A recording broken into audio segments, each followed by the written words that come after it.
What's up, everyone? I hope you had a nice weekend, went for some walks, maybe you even took a nap. It snowed like crazy on Saturday, and then it was warm and sunny on Sunday. You gotta love the Midwest. I spent some time with my grandparents this weekend. I didn't get to see them much during the pandemic, so it's really nice. Things are slowly feeling just a little bit more normal.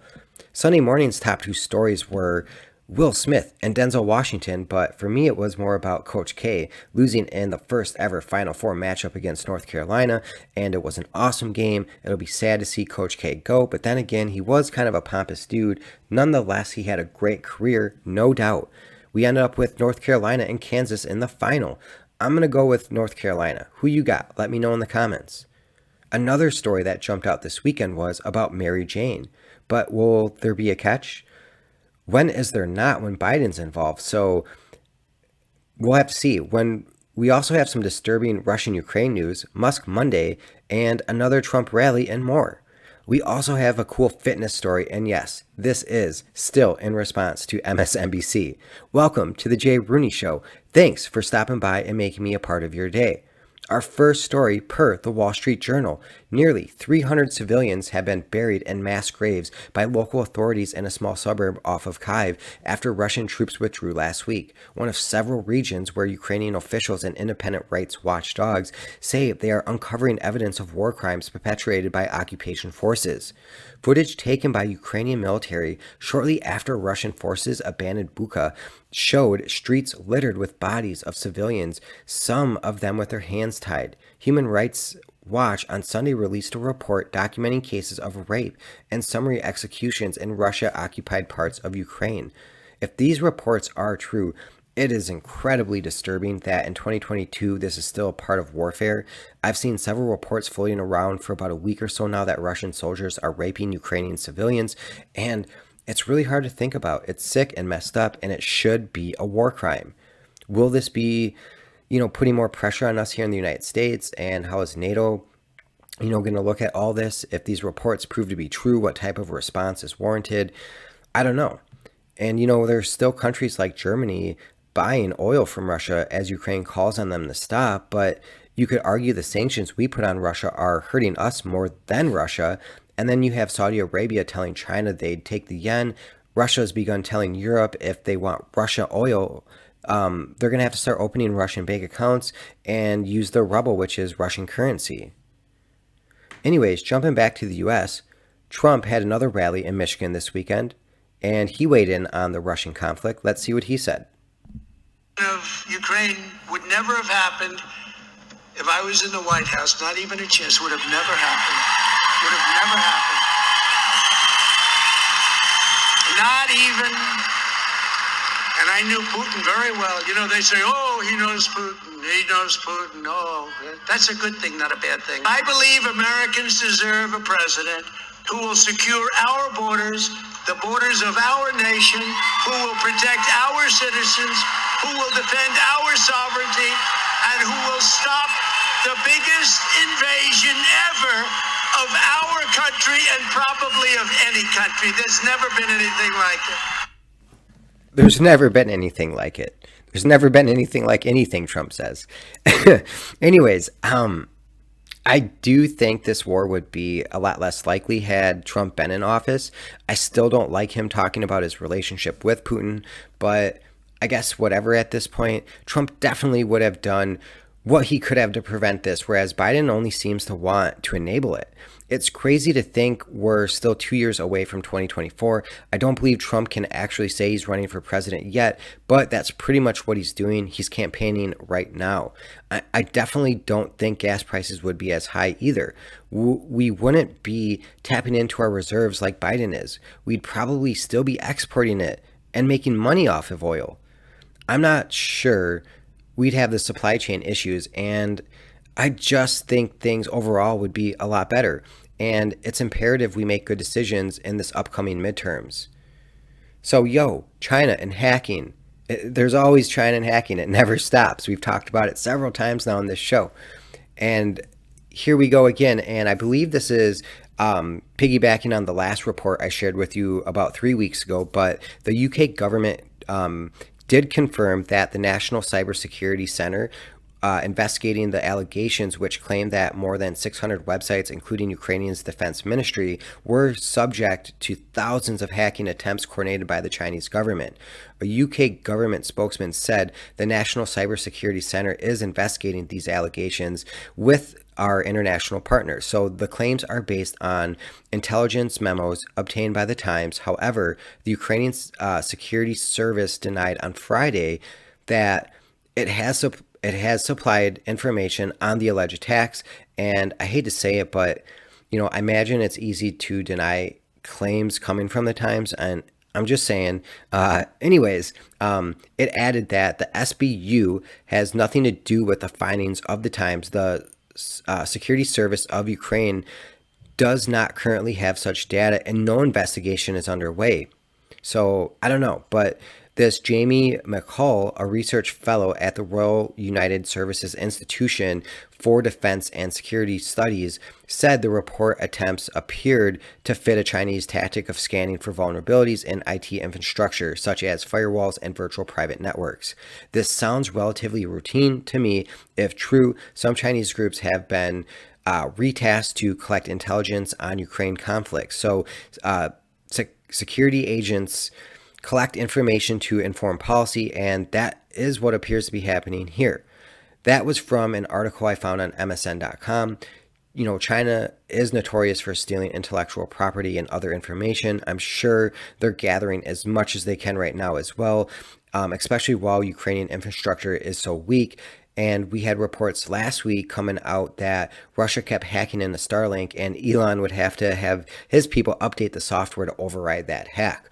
War in 2022 is not just about dropping bombs. Cyber warfare is just as important. Meanwhile, in recent Musk news, Tesla snubbed again from elite club, while rivals Ford and Rivian are anointed. So the Time 100 Most Influential Companies list was unveiled on Wednesday, and it includes such heavyweights like Microsoft, Disney, Netflix, and Ford. Even the electric truck startup Rivian, whose backers include people like Amazon and Ford, actually made the list that highlights businesses making an extraordinary impact around the world. So, who didn't make this list? Elon Musk and Tesla.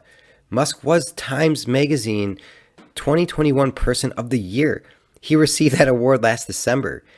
Time did not immediately respond to the request for comment, but the media giant said in a statement that it assembled the list by soliciting nominations across certain sectors of healthcare, entertainment, and technology, along with its editors and correspondents, as well as industry experts.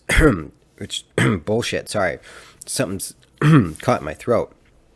How are you going to make someone the man of the year and then not put him on a list like this?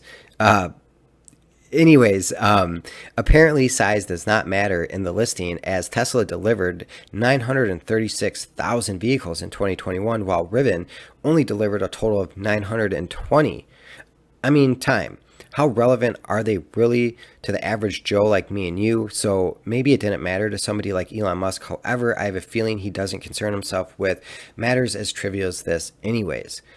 He has way too many other things to be thinking about than a Time opinion piece. That's clearly what it is. Perhaps they wanted to stroke Ford's ego for some reason. Who knows?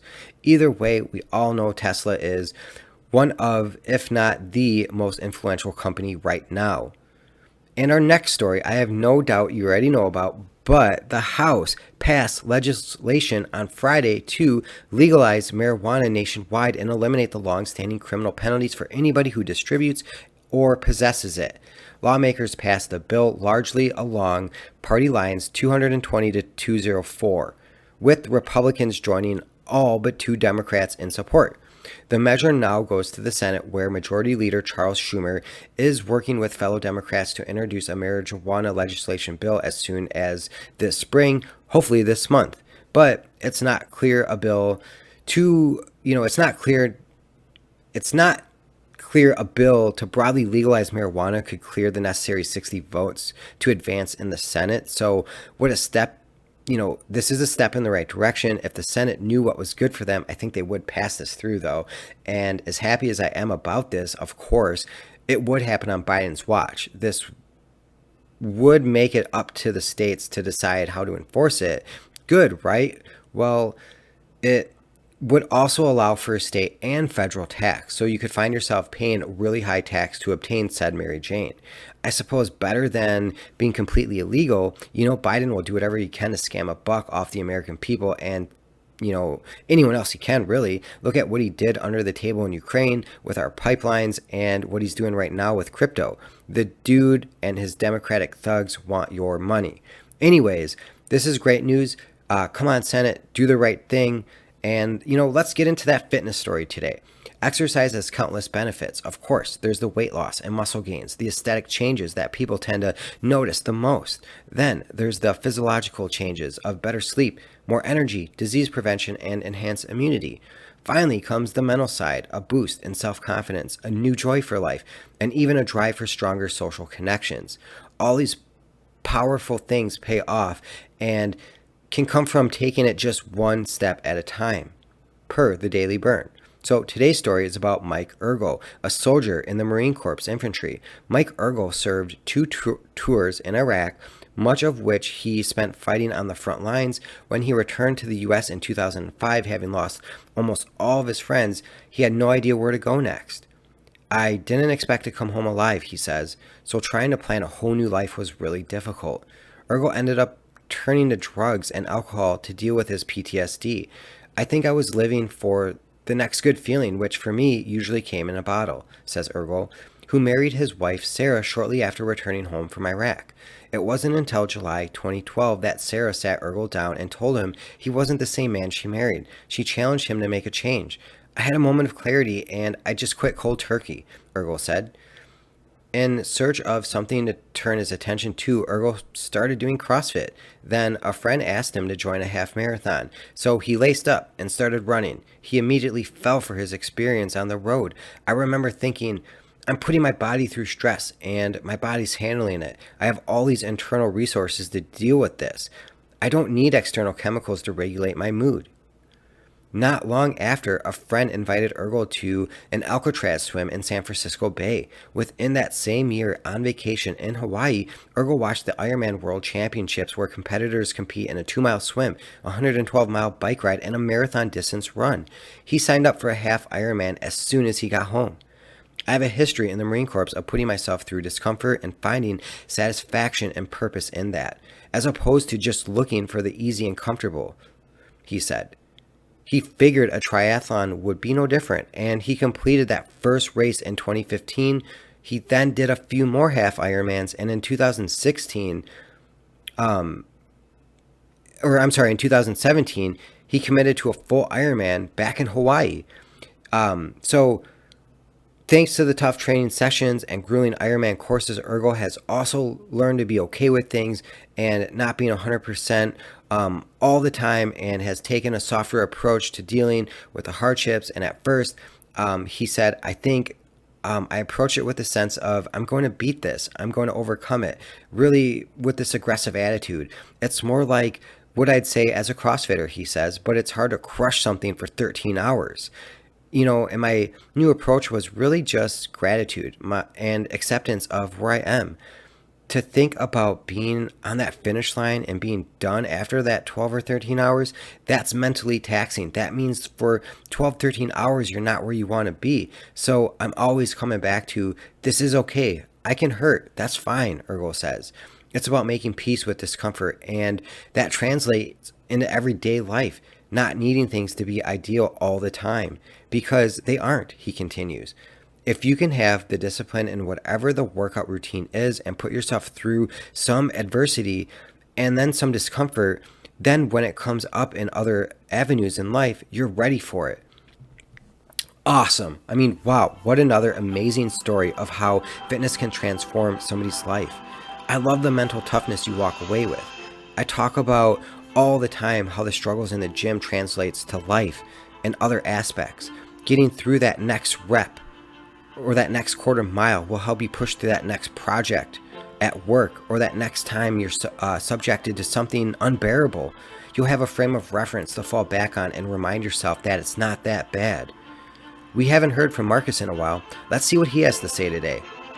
Even if you burst with indignation, they will carry on regardless. Jay Rooney Show.